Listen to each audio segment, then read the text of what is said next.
People like to have fun during the holidays. You know what's not fun? Returning an ugly sweater. Don't give anyone an ugly sweater this year. Give choice gift cards from giftcards.com instead, and they can pick their own sweater from some of their favorite brands. It's genius. Queen Elizabeth I of England once said, "I will never, by violence, be constrained to do anything." History records that good Queen Bess was more attentive to truth with another statement, "I shall make you shorter by a head."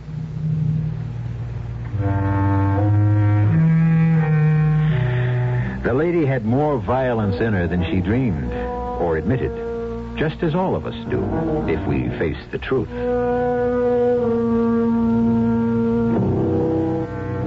There is no one of us who has not thought murder at some time or another, and no one of us who is not capable of it, given enough provocation and the right circumstances. It is the nature of the human animal.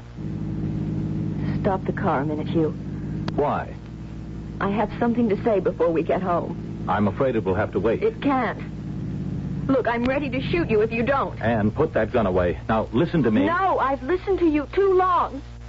Now all the rest is silence. Oh. And now there's only me. As it always has been.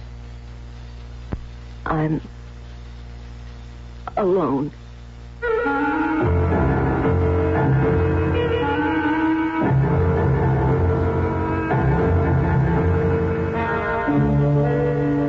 Our mystery drama, The Infernal Triangle, was written especially for the Mystery Theater by Ian Martin and stars Morgan Fairchild. It is sponsored in part by Anheuser-Busch Incorporated, Brewers of Budweiser, and Time Magazine. I'll be back shortly with Act One.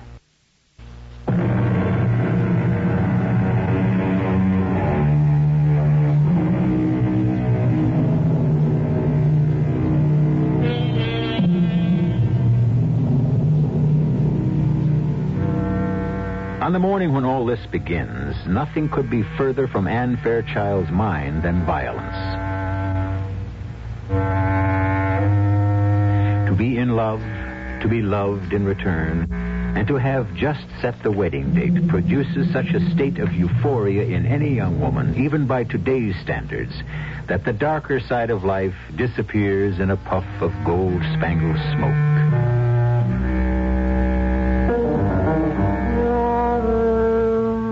Unfortunately for Anne, that smoke is as impermanent as castles in the air, and the forces of darkness are brooding and gathering to descend, bringing with them a disaster beyond her wildest dreams. Good morning, Anne, sweetie. How are you? Morning, Daddy. Good heavens, that's enough love to last for a month. Forgive my enthusiasm, but this is just the best day that ever happened. Have I got news for you? Well, that makes it nice because I have for you, too. But you first, before you explode. Now, is it Hugh? It is indeed. Hugh Denning, the most gorgeous man who ever existed in this whole wide, wonderful world. He wants me to marry him. Well, I take it you accepted. I did, indeed. Oh, Anne, I'm so happy. I think it's great. Well, when's the big day? How soon do you think you can get someone to take my place? Never. As a person. I meant as a housekeeper. Oh, by tomorrow? Maybe even by tonight. Oh, that fast? Mm-hmm.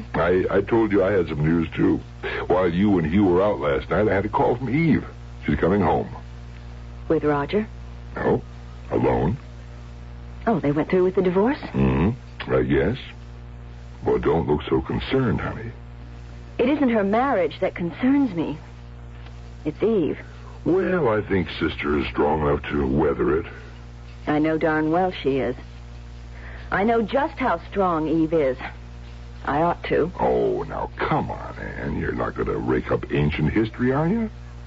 You're far too young for Roger, and as things have turned out, well, you got the breaks. I'm not worried about the past. That was kid stuff. But I am worried about the present. I'm warning you, Daddy, if Eve doesn't keep her hands off Hugh, Annie, be fair to your sister. I thought you were over this childish jealousy. There's nothing childish about my reaction to Eve. I hate her. Anne. I've never said it right out before, have I? I always swallowed it.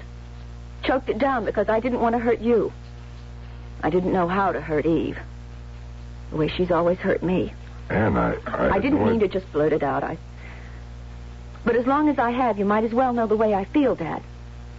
It was bad enough when Mother was still alive, but after she died, Eve was really queen of the hill. Don't try to blink it off. You just never could see through her. No, I think you're being very unfair. How else would I expect you to feel? All my life, she took away from me everything I wanted or loved the most. Even when she didn't want them. Like Roger. All she wanted from him was his money. Anne, now please. I want you to stop this. Eve has had a very rough time. She's coming home to try to bind up some very fresh wounds, not open up old ones. I want you to help her. Let some of your own happiness rub off on her. Just as long as she doesn't try to poach. But if she even so much as looks sideways at my man, there's going to be real trouble. I'll kill her.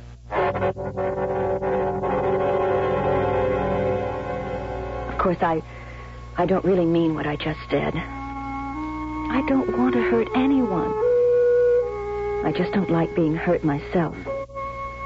And Eve is a past master at that. Oh, it goes back so long I can't even remember where it started, or maybe it just always was. Partly because I wasn't pretty as a child. Mom tried to make it up to me. But the main thing I got out of it was hating the story of the ugly duckling, because I never could believe it was true. Till I grew up. And I was beautiful. Even Eve finally had to admit it, although the way she said it, I never knew if she was telling the truth or not. Like now, when Dad and I met her at the airplane. And, darling, you look simply ravishing. How do you do it? Oh, I guess the ugly duckling just finally grew up, Eve. Oh, you weren't ever ugly. You're the only one that ever thought so, right, Dad? Right, Eve. Anyway, you're still just as beautiful as ever. Me? I look ghastly. You don't realize, little sister, how lucky you are I took him away from you. I'd still rather have made up my own mind. What's the matter, darling? Still carrying a torch for Roger the Roamer? No. You successfully snuffed that one out for me. But you don't have to worry anymore, Eve. Anne here has someone to carry the torch for her for a change. How marvelous. A new lover. A man who's in love with me. And better than that, from a father's point of view, wants to marry her. But that's wonderful. When? We haven't set a date. Oh, I can't wait to meet him. His name is Hugh. Hugh Denning. And I wish you didn't have to. Didn't have to what? Meet him. Ever. I want to warn you, Eve. This is one I'm not going to let you steal.